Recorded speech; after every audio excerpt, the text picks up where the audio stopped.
First, put 2 eggs in warm water to bring them to room temperature. Then place the mixer bowl onto your scale and zero it out. Start as I always do, with the dry ingredients right in the mixing bowl to minimize cleanup. First, we'll add white table sugar, and then, after zeroing out the scale after each ingredient, add the table salt. This recipe uses almond milk, but we're also going to add 9 grams of non-fat dry milk, one of only 2 dairy ingredients. If you want a completely dairy-free or parve recipe, eliminate the non-fat dry milk and add 9 grams more almond milk instead. Next comes the unbleached bread flour. I like to mix everything right in a mixer bowl and on the scale because it eliminates the need for cleaning a lot of extra bowls afterward. Also, measuring flour by weight eliminates the need for sifting and no worrying about putting in too much flour by packing a measuring cup too much. And then the rapid rise yeast. Rapid rise yeast is the same as regular yeast, except there are more live organisms in the rapid rise yeast and you don't need to proof it. Add 6 grams of malt powder. That's not enough to taste, but it helps the yeast develop in a dense almond milk dough. Finally, stir all the ingredients up, and then we can start adding the wet ingredients. Add pure vegetable shortening. It's tasteless and allows the subtle flour and almond flavors to be dominant. Now we're ready for the eggs. As always, don't crack eggs on the edge of a bowl. Crack each egg against each other or against a flat surface to prevent shell pieces from getting pushed into the egg. Crack each egg into a small glass dish and examine under a light for shell pieces, blood, or impurities before they disappear into your dough. Crack the second egg into your hand and let the white run through your fingers into the glass dish. Add the yolk to the dough and set the white aside. Now for the almond milk. Take a small glass cup, place it on the scale, and zero it out.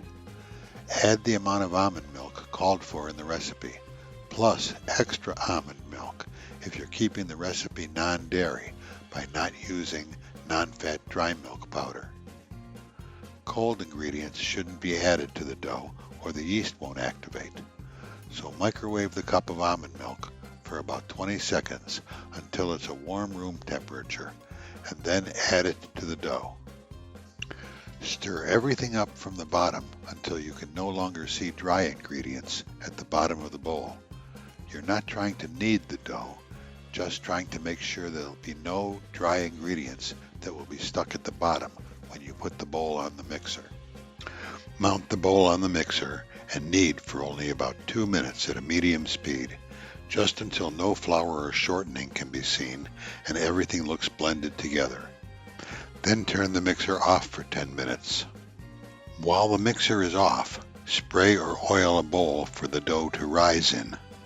When you resume mixing after 10 minutes, the yeast will have activated and the dough will look much more supple and elastic. Continue kneading for 8 minutes at medium. At that point, stop and check the dough by seeing if it sticks to your finger. If it does, add a bit more flour, 1 teaspoon at a time, letting the flour completely mix in before adding any more. Daily weather conditions affect flour, and it's often necessary to slightly adjust the amount to get the correct dough consistency. Knead for another 4 minutes before checking again. Then, if it stretches without tearing and doesn't stick to your fingers, it's ready to rise. Another telltale sign is that the dough begins to climb up the dough hook. Spread a light coat of flour onto your work area. Then scrape the dough out of the mixer bowl, form it into a smooth ball, and place it into the oiled rising bowl. Cover the dough with a pizza pan or a damp kitchen towel and let it rise in a warm place for about an hour or until it's doubled in size. You won't have to cover it with anything if you let it rise in a proofing box. Proofing boxes cost hundreds, even thousands of dollars. But if you subscribe to my channel, you won't miss my upcoming video on how to build your own proofing box in 10 minutes for about $10. While the dough is proofing, we can make the streusel filling. Dump the almonds out onto a pan and spread them out. Bake them at 325 degrees Fahrenheit for 5 to 10 minutes. Make sure you set a timer and check them every minute after 5 minutes.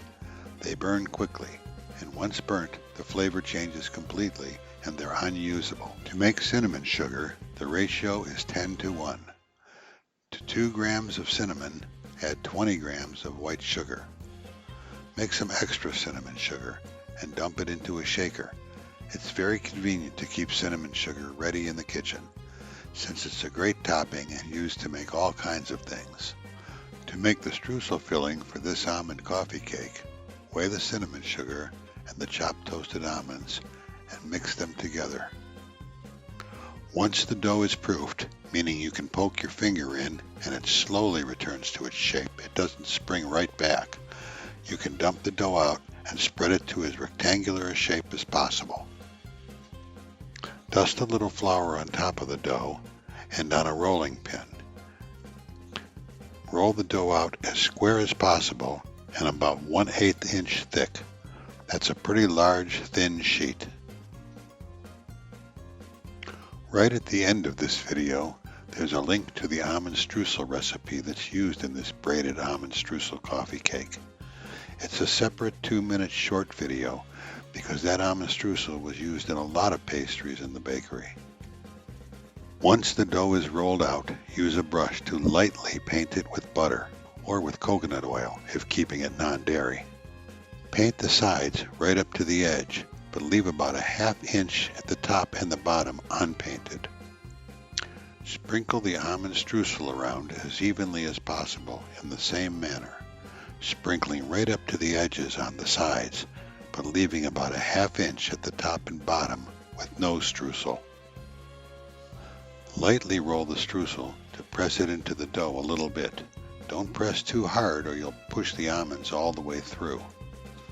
Wipe any streusel stuck to the rolling pin off and back into the pastry. Cut the dough down the middle, using the scraper to release the dough stuck to the board along the cut. Begin rolling the dough toward you from the middle, pulling, stretching slightly, and folding the dough over as you roll. Add a little extra flour if the dough is sticking to the board too much to roll. Don't roll it all the way up. Stop rolling when you reach the unpainted edge.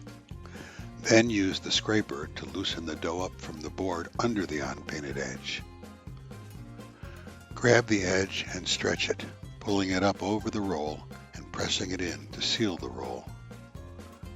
Do the same thing with the other half of the dough.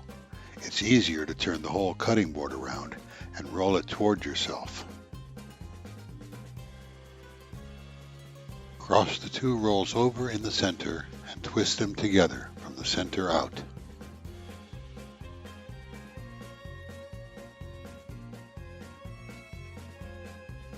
Transfer the braids onto a sheet pan lined with parchment paper or a baking pad. Form it into a ring shape and press the ends of each braid together. Cover the ring with a towel, a plastic, a big bowl, or put it into the proofer and allow it to rise for another 45 minutes to an hour maximum. Don't overproof it, it's going to rise more in the oven. After the ring has risen, brush it very lightly with the egg wash, making sure to get into all those little crevices. Then put it into the oven at 350 Fahrenheit or 175 Celsius for 20 to 30 minutes, or until the top turns a beautiful deep brown. When you take it out, use a spatula to remove it from the pan, because the egg white will cause it to stick to the pan and the bread will tear. Move it off the pan and allow it to cool to room temperature before cutting and eating the whole thing yourself.